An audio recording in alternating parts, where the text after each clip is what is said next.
What is good, YouTube? My name is George. Welcome to the last Monday of the month where I do a purely skate video. And today I'm here with Danny. You want to tell him a little bit about yourself? My name is Danny. I also have a YouTube channel. Yeah, I just moved to New York City. I'm from South Florida, and I figured as soon as I got here, I should link up with George, skate and film, and just have fun. How many subscribers are you at right now?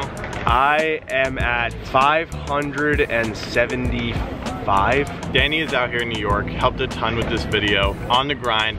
Go freaking subscribe. Let's try to get 1,000 by tonight.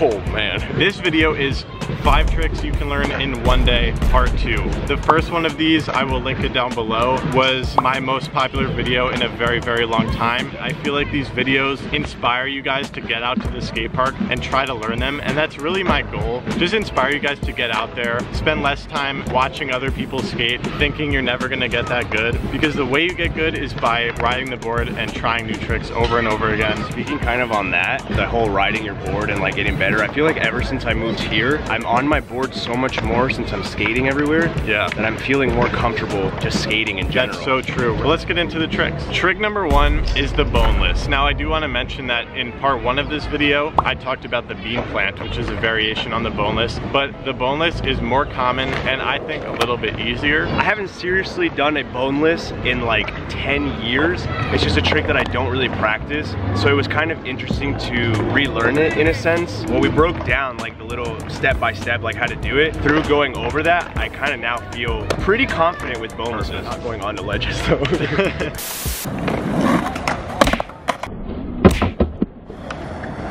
Oh my god, that really hurts. We actually went through the process that I'm hoping you guys will go through. We started on flat ground and basically did each motion of the boneless really slow. So basically, you slide that front foot off, you grab the front side of your board with your backhand, and then you leap off the foot that's on the ground and then simply jump back onto your skateboard. I personally feel more comfortable like reaching down and grabbing the board instead of popping it. So I think you could start off just, you know, reaching down and grabbing the board, and then once you feel more comfortable doing that, you can start practicing the pop into your hand and make it look more stylish. You could grab it first and then do it. You could just leave your hand up here and snap into it. There's almost like this happy medium. You go really low and then snap it.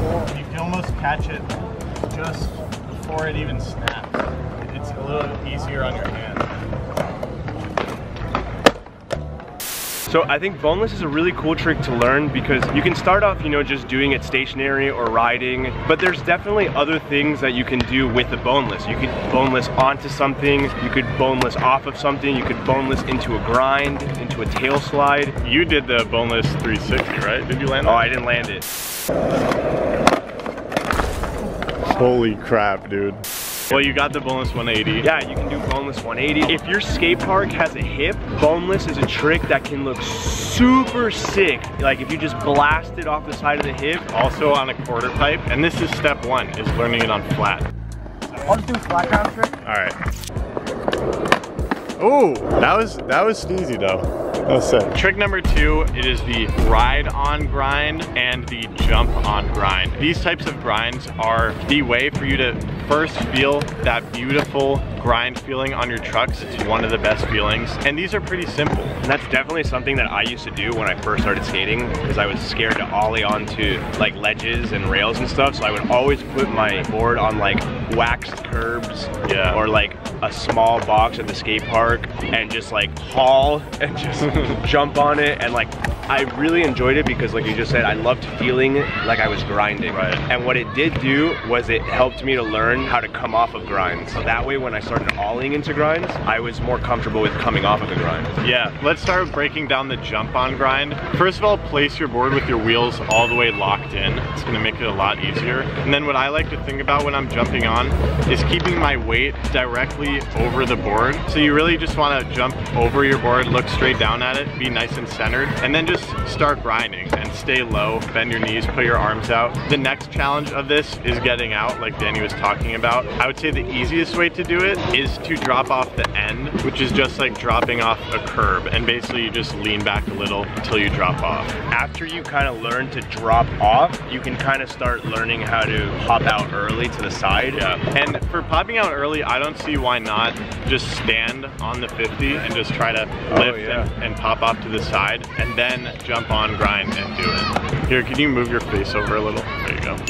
What I had in mind for the ride on grind is there's a lot of sidewalks with a metal capped curb or a painted curb where you could kind of start on the sidewalk and just ride diagonally until you start grinding it. This one is a little bit harder because you're kind of at an angle. Or kind of like the thing at 51 Park, like you can like grind up the side of the ramp. Oh yeah, that's true. Sometimes you'll find a situation where you can drop into a grind. I would say for this, just make sure you aim right and stay centered so you don't fall off the ledge. Other than that, should be pretty simple. All right, so the third trick is tail drops. And I think tail drops are extremely fun. I literally do it probably every single time I skate because it's just so fun to just, you know, drop off, and it's kind of like a fun little ollie. Yeah, it's very versatile too. You could find a lot of things in the streets or at the skate park that you could just pop a tail drop off of. Also called power ollie, right? Oh yeah, power ollie. That's what everybody calls it. I like tail drop better. For the tail drop, you could kind of start out by just putting your tail on a really low obstacle, like the bottom step of some stairs. You can almost just shimmy your way off of it, and that's a way to kind of get started. As you get comfortable, there is a way to kind of get some leverage so you can really almost get an ollie off of it. And it's a little bit hard to describe. We kind of had a live trick tip with Jaeger. Go down to get some leverage and then pop it. Yo, that was it. Put like your truck like as far in as you can go. It's just like an ollie. As you go down, your foot is gonna roll up it. Just enough to where your board can pop off. Down. That was better. Front foot does not need to come off the board whatsoever. And as you pop, just do an ollie. Yes. That's it. Just push down a bit because that allows you to teeter back up, and then just do almost like a mini ollie motion to get off. So like, yeah, you start off basically like when you're learning this trick, kind of doing like half a drop in, you kind of can just like fall off of it. And then as you get more comfortable with it, then you can really start to, you know, drop your board down and get like a really nice pop out of it. And then it's cool because you can now start to move up the stairs. So you can start like on one step, and then you can do it the second one and kind of gap over one, right, until you're like on a 47 stair and you gap all of them. Dude, I love tail drops. It's fun. I really like them. And they really helped me out when I was doing tail slides. It's almost like the exact same motion. Your board kind of goes down a little bit and then you pop out of it. And then you could also do like tail drop 180, tail drop shove, like power ollie shove, power ollie kick flip. Yeah, it's all about the down and up. It's just George flexing on his. That's actually how I learned back tail shoves. Really? I would just stand on the ledge and just shove it out of it.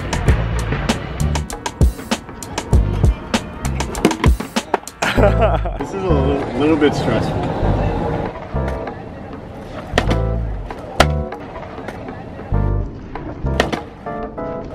Trick number 4 is the Reaver. So the easiest one to get started with is a fakie Reaver. So you're rolling fakie and you're gonna be turning backside. And you're basically just doing a kick turn, but you hear your wheels Reaver across the ground while you turn. Which is like the most beautiful sound in skateboarding. If you already know how to just do like, like there's the kick turn, which is fairly easy. So this one, it's your body basically does the exact same movement, but your front foot on the board kind of like pushes it with it.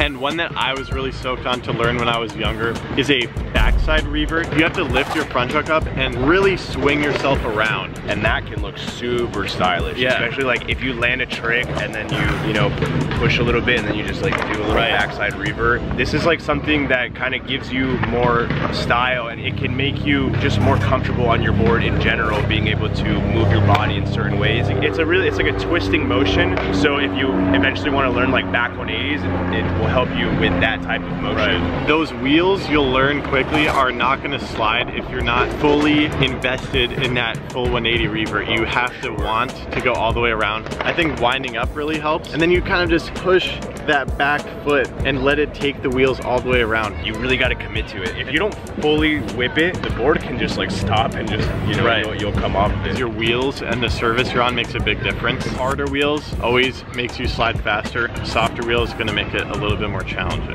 And there's a bunch of variations that you guys did.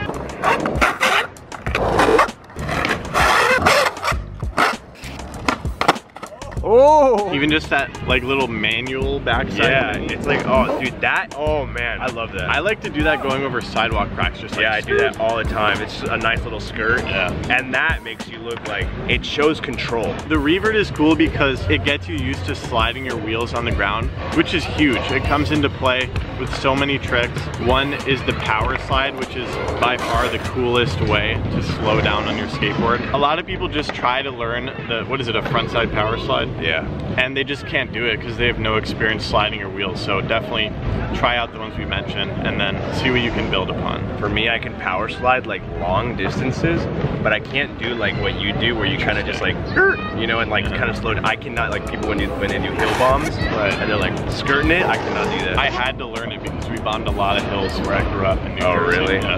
That's crazy.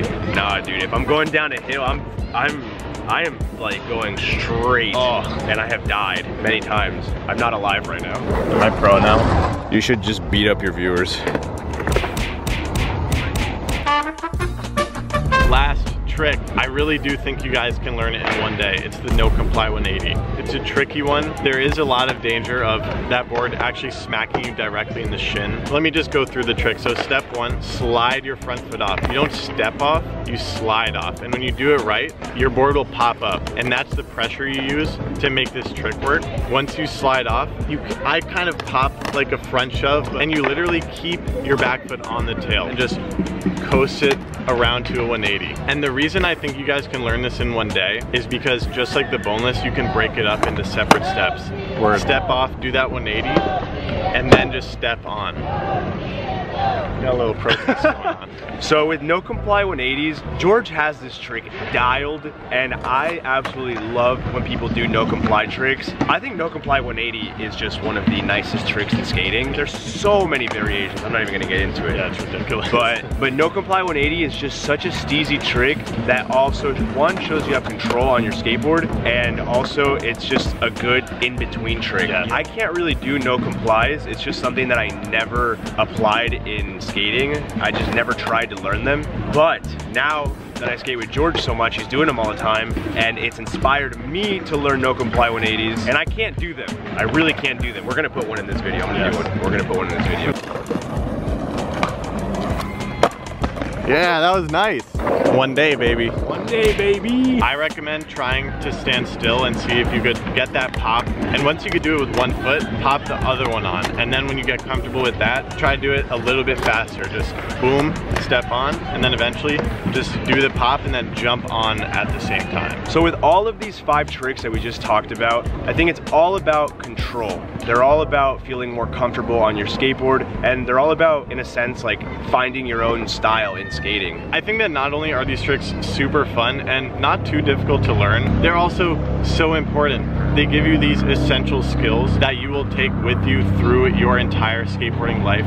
These will make so many different tricks easier to learn because you already have these foundations. And they're tricks that you're never really gonna forget. I've been doing all of these tricks, except the NoComply, since I first started skating. These were like some of the very first, you know, basic skills that I learned in skating, and now like 15 years later, I still do them. And they're still just as fun as when I learned them. They're timeless tricks. Yeah, by this point, hopefully we've provided you enough tips and inspiration to feel like you can go and land one of these tricks in one day. So now it's your job. If you just go to the skate park and try one of these, then we did our jobs, and I'm very confident that you guys can learn these in one day if you're up for it. And it's important to note that you can do these tricks anywhere. You know, you don't need any sort of ramps or rails or anything. You can literally go outside your house and just practice these tricks. So if maybe you don't feel comfortable enough to go to the skate park or something like that, you can literally just go in your garage or outside and practice these tricks until you feel comfortable enough to take them to the park. And then you can build on all of them and just start doing like NoComply, boneless, revert, tail drop. All right guys, so that's been the video. I want you all to go to the link in the description and subscribe to Danny. It'll be on his face too. Yeah, right here on this beautiful face. If you like skateboarding videos, that's literally basically everything that I do. And George is going to be in a lot of those videos from now on because now I live here in New York City. Yes. So we're gonna be skating a lot right here on this face. And if you subscribe, I will punch George's helmet. Thank you for watching. Peace out, guys. I am gonna need to switch my battery because I'm a idiot.